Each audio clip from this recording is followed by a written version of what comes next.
Pinagpalang araw guys. To this video guys, update lang tayo sa ating mga tanim.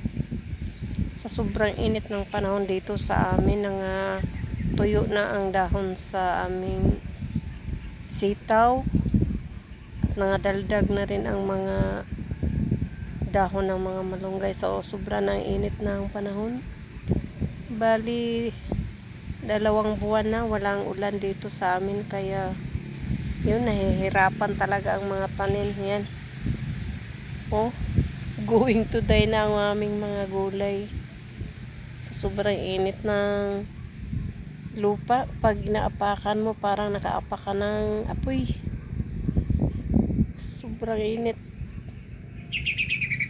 kaya nahihirapan tuloy ang mga farmers ngayon. Tulad sa amin, no, nangatuyo ang mga dahon ng aming mga sitaw.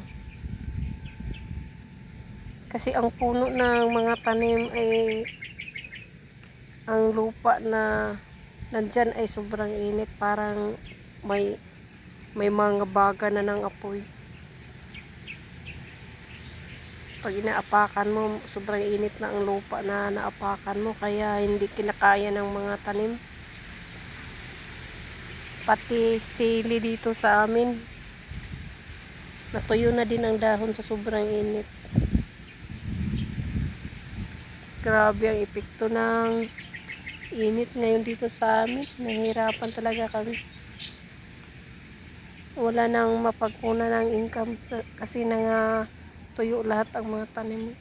Ang puno ng sili, pag inaapakan mo yung lupa na yan, mararamdaman mo talaga ang init ng lupa. Yan, natuyo ng dahon, pero may bunga na pa man na natira.